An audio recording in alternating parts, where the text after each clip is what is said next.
Greetings, mortals, and welcome to this pre-event stuff. So I am checking out a few things and trying to figure out everything that's going on here. Unfortunately, some of the mechanics for Twitch don't seem to work with the particular charity I've chosen for this event.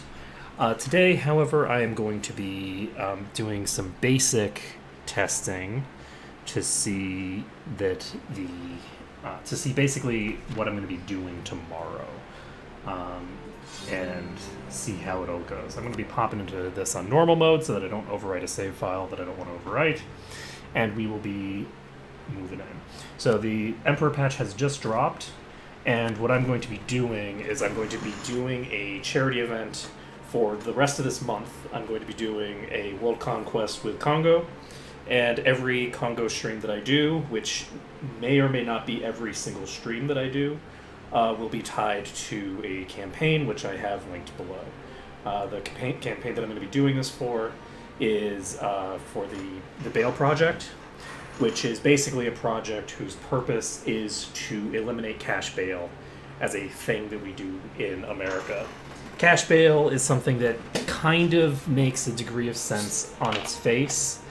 But basically, cash bail is something that only makes sense if you have people taking up the deal, the bail deal, with something akin to 100% uptake. So if you don't have nearly 100% uptake and you have people sitting in prison instead of paying bail, it means that you're posting excessive bail. Now, in America, it's technically illegal to post excessive bail, but there's no real... That's not actually done. There's nothing done about it. So there's a bunch of excessive bail, and so in a lot of places, roughly half of people are able to post bail, and the rest of them sit in prison. That's a huge problem. That's like... There's no reason for someone to not be able to or to desire not to put up bail. There are a few issues where someone might have some bizarre strategic reason why they don't want to. It's almost unheard of. There's almost no situation where someone is better off in prison than posting bail if bail is doing what it's supposed to do. So the fact that we have so many people who do not post bail demonstrates that bail is not accomplishing its objective. So the advantage of the Bail Project is that bail is not a tax. Bail is it's a bond. So when you post bail for someone, then and you pay that bail for them, then what happens is when they go to court, you get your money back, and then you can put up bail for someone else. And so basically cash bail as a system is something that kind of sort of made sense when you had a bunch of people who were basically peasant villagers. Like, it made a degree of sense in that context. In the modern economy, it doesn't really make any sense. People basically are in permanent debt. They don't actually have any money. They have no ability to pay any money, much less the amount that's required. So anyway, that's what we're going to be doing the charity event with. Today is not technically this is not like a main part of the event. This is me just getting an idea of how things are going to work over here. The donations are up if people want to donate prematurely, so to speak. That's 100% fine. I even have the fruit if people want to do that. I'm not going to go into that right now unless somebody ends up donating, which may or may not happen. I don't even have that tracked right now. I should probably get that resolved before tomorrow. I have it on the wrong computer. I don't actually have the cable that I need to... It's complicated. Anyway, basic gist, I'm using a secondary computer still instead of using the monitor that I have, which it's a hassle. Anyway, I'm not on the thing right now, but give me a second. Oh, you know what I can do? This is way easier. I can just click on the link that I have in my description. I don't need to...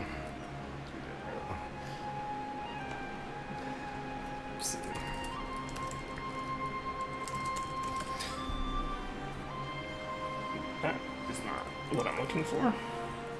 You know, Google doesn't like me, apparently.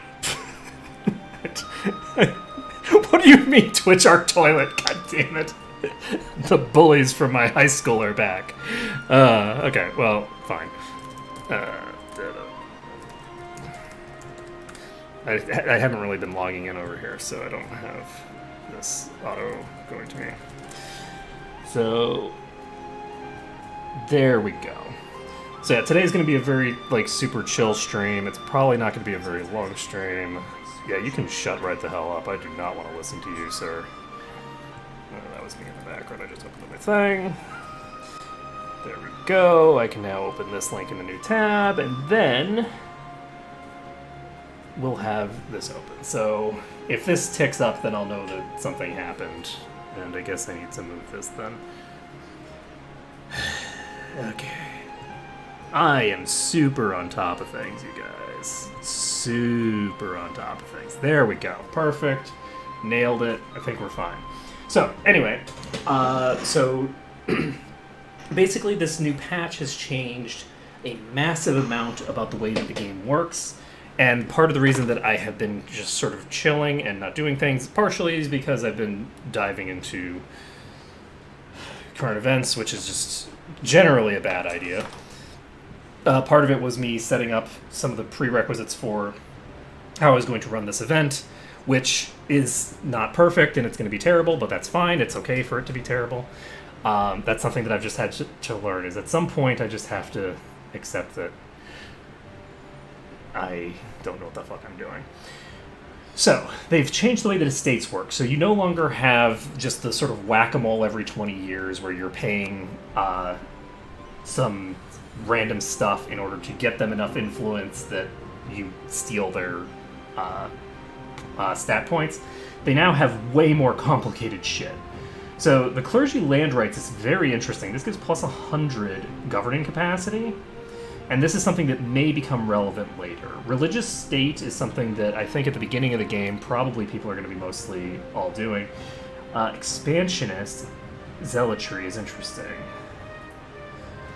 So right now, this gives me morale of armies minus 5%. This doesn't actually change that much. So this is something where if I get this after I have sort of secured my area and I'm not going to be fighting a lot of people of my own religion anymore, that will actually be very interesting. The morale of armies minus 5% if at peace with heretics and heathens doesn't actually matter if the only people you'd be going war with are heretics or heathens. So this might actually be very, very potent in the early game. And it doesn't really cost very much. But it does drop the cleric loyalty equilibrium, so that's good to know. So the way that this seems to work now, does influence have an equilibrium? I don't see an equilibrium for that. So this is, all states will gain 5 influence for 20 years. So they do have a specific... See, this is something that I wasn't sure about, because that is a question. So, manpower recovery speed plus 10%. They've changed the way that this all works. So basically, there is an equilibrium that is going to be set now. Instead of having everybody drop to 50 or increase to 50 over time, now your interactions with the estates will impact what their equilibrium set is. So their equilibrium is... So nobility land ownership is giving them a little bit. So how about them? So they get a little bit out of land ownership, but they have... So that's... Land ownership is probably not going to be a substantial component of this. So I could do religious state. This will drop their loyalty by 5%, but it does not say that it drops their equilibrium by 5%, which is a different thing. I'm going to go ahead and click on this, because this is something that we're definitely going to want to do. So if we do this, the clergy all of a sudden controls a lot more territory. We have a national tax modifier of minus 15% already. and that's at 19%. So the national tax modifier, I thought, was going to scale much slower than that. That's a pretty hefty one. There's plus 50% liberty desire from subject development right now, and that's good to know. So the Merchant Guild has what effects? So we can actually give them... So you can actually give land rights to everyone, and everyone that you give land rights to, it will impact their thingamabobber. So that's interesting.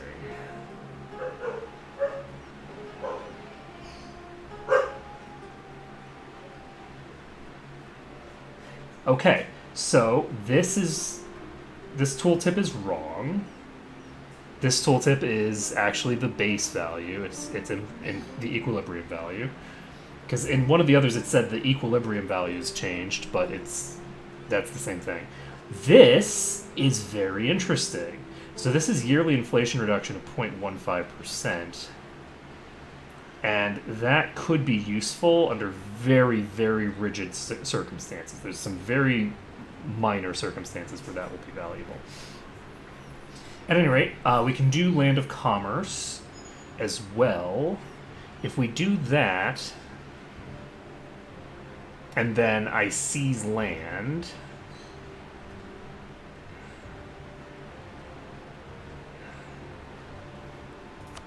what'll happen? So they're both at 50, so none of them are going to drop below 30 if I seize land. What do I want to do with the nobility? I don't want to give them any land.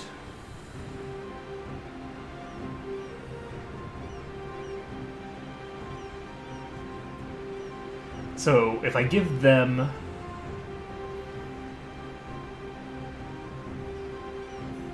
Increasing levies might be interesting. This gives me a 28% increase to my manpower modifier, which, I mean, that's massive. So right of...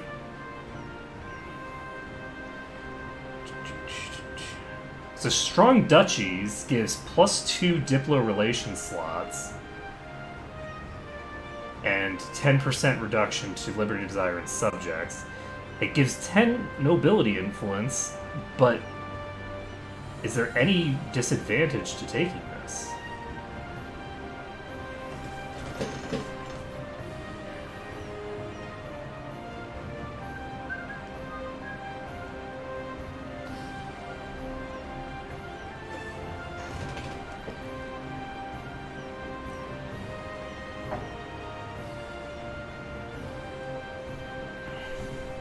I don't know how much influence I need to... So I need to keep their influence low enough that I can revoke things later.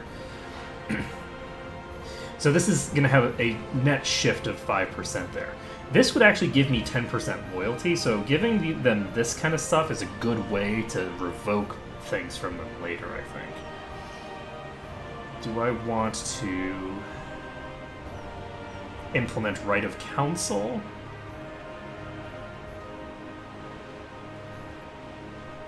I feel like strong duchies is something that I should just do.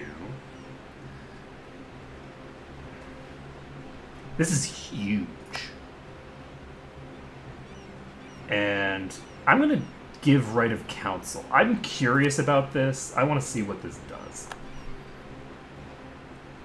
And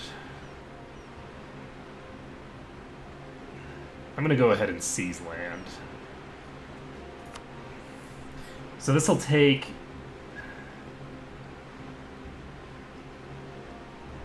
5% estate for me by removing it from everyone else.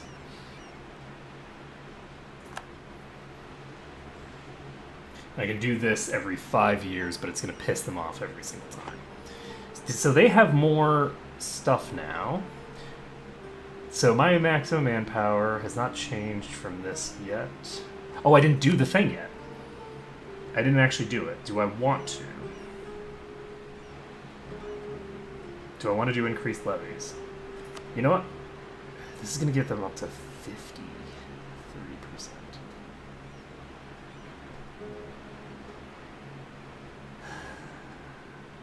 This is a little bit more dangerous to do, but I'm going to do it anyway. I just want to see how this all works. So, increased levies is 26%. So this is clearly not ticked yet. We can go ahead and do this.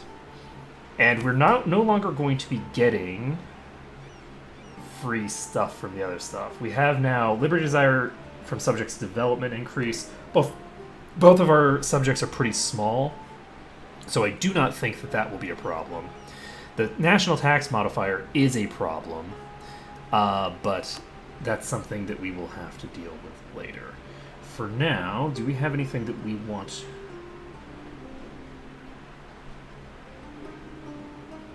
What does this do?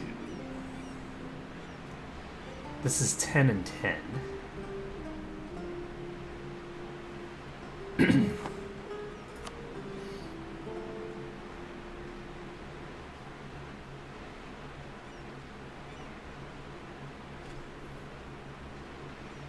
Interesting.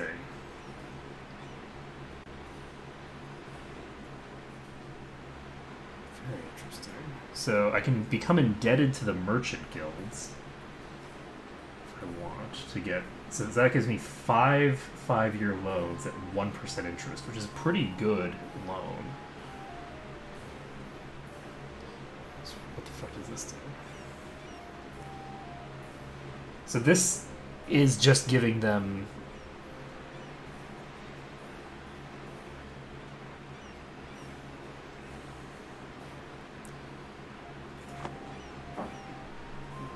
Did I click the wrong thing here?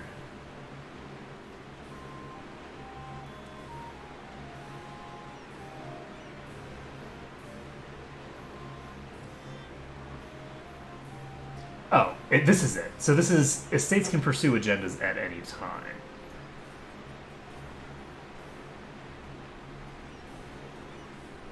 That's not something that I necessarily want. This does give me loyalty equilibrium for the other two at point. So this gives me 5% nobility influence, which is fine.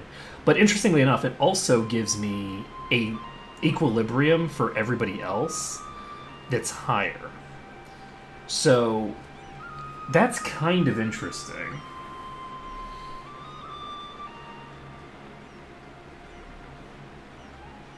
I wonder if I want to do this or not. You know what? Considering this is a test run, I think I actually want to do this.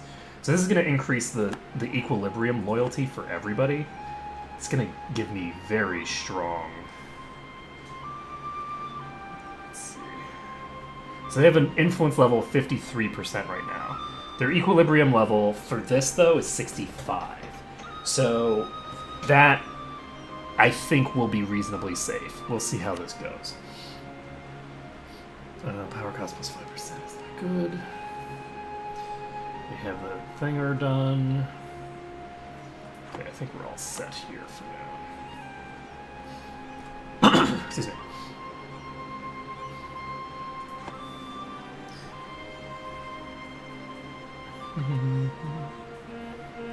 What does increasing their thinger do for me?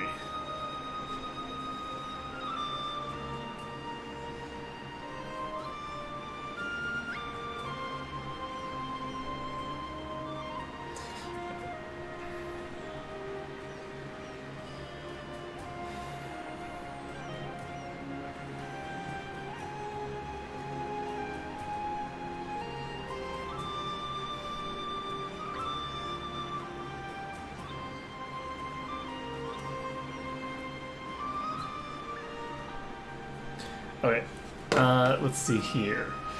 So, I could summon the Diet. I don't know whether I should or not. I think that I'm gonna stave off on that.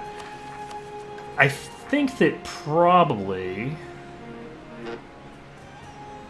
I'm probably going to want to do something different there. We have 400 as our base governing capacity. So another thing that's changed, there's been a lot of changes in this patch, it's a very change-heavy patch, is the max number of states is completely gone, it's governing capacity now. So now, states cost more governing capacity per development than territories, but there's no like arbitrary limits on all this stuff. It's like, okay, it's based off of how much development you have, not based off of the number of states. What that means is that crappy states, because you have some crap states, like this state is just trash. It's always going to be trash. It's going to be trash the entire game. It's never going to be a good state. It's a 3-province state with low development to start. Even if you were to dev it up, it would still be worse than if you were deving up this state, which is a bigger state. So this state is obviously better for you to have in your empire than this state. And those kinds of machinations are kind of fun and interesting to think about to a degree, but it really cuts off large portions of the map for you if you're not European, because there's a lot of... Anyway, it's a whole thing. So this new change should make that kind of decision-making a bit more sensible, and it should be interesting to see. So making the decision on how much territory we want to state up and how much we want to not to leave will depend on later. And the governing capacity can also be influenced, like how much a state requires is also dependent on what buildings you have built. So there are buildings, let's see, so courthouses now reduce the governing costs for the province, and by a considerable amount. So like a town hall gives you 50% reduction in province governing cost, which is honestly huge. You also have coastal batteries and things like that have been implemented. There's a lot of changes that have been implemented. So I think, unfortunately, I was hoping that I'd be able to get a little bit more done today. Oh my god, this would have been so good. Oh man, it's too bad this isn't our actual start, because this ruler is, ooh, sexy on a stick. I like it. But that's fine. Let's see, anything else that we need to worry about here? I think it's mostly just going to be a matter of let me take a look and see if the estates automatically do a thing next month or something. I don't have any rivals available, do I?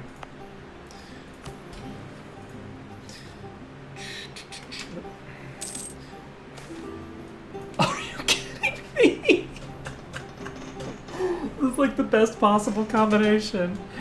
Oh, it's amazing. Okay, absent merchant. Let's see. It's fine. Let's get some mercantiles. Let's see. What was I going to do? Okay, so I was looking to see if these guys would get a thing. They're not doing it, so I'm going to go ahead and summon a diet.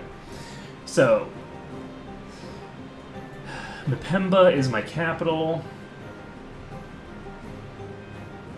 Luba's opinion is at least 100.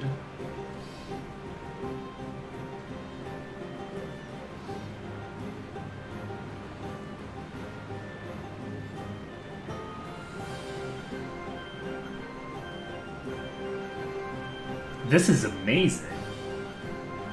This would be really, really solid. Gaining a skill 1 trader, which is something that at half price, that's practically impossible to get. It's always like minimum of skill 2. So this would actually be super useful for me right now. That's amazing. So that's really cool that that's a thing that you can do. And Congo having 15% or more trade power in the Ivory Coast is actually not that hard to do. Maybe I would just need to send out my boats, I think. So I'm actually gonna check this. Can I get this just by sending out my boats? Probably not, right? There's probably too much trade in the Ivory Coast. How much trade power is there? Not very much. So if I complete this,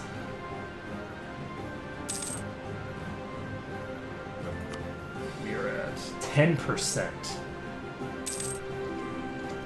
So interesting. Holy shit. Can she be monarch? Anything I can do to pump this? This is in Congo. Getting... Actually, yes, there is something I can do.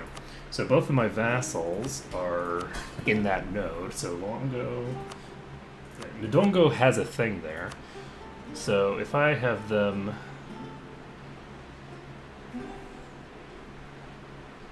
do this... then that might accomplish the objective on its own.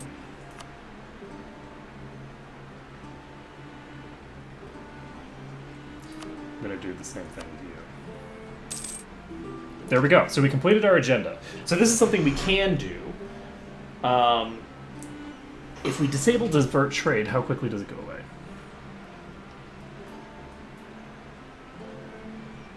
Okay, cool beans.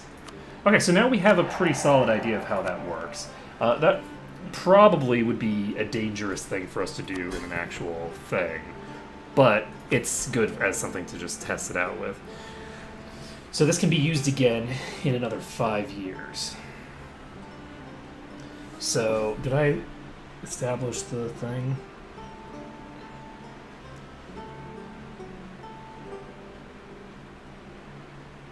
I'm curious about how this agendas system is going to work. So, it might be better to not give this. The advantage, though, of this is, legitimately speaking, this power gives some significant power to the estates, but it actually works as a pretty solid way to give them enough loyalty that you can actually revoke much more dangerous things later. So, like, the merchant guilds right now have 46 thinger, which is pretty good. I can pump my governing capacity with stuff like this, and I think that that's going to be useful. But yeah, I think that basically what we're going to be looking for is to try to consolidate crown land back into ourselves. And this is interesting. This does not reduce my crown land. So, like, it doesn't have that as a passive thing. It's just when I implement it, I'm losing crown land to implement it. But I get that crown land back. I can get that crown land back by just taking it back. So the other thing is that I can get crown land back by conquering territory. And unfortunately, I did not...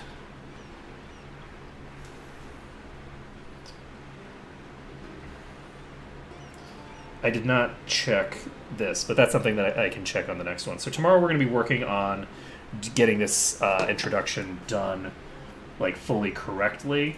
And I think that we should be able to have a... I cannot believe that we got a kind-hearted conqueror who's an inspiring leader on the fucking, like, me fucking around bullshit thing.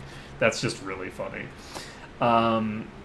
Anyway, I think that that's going to be it for now. I don't think that I need to do any other things right now, and my wife's on her way home, so I want to end it here.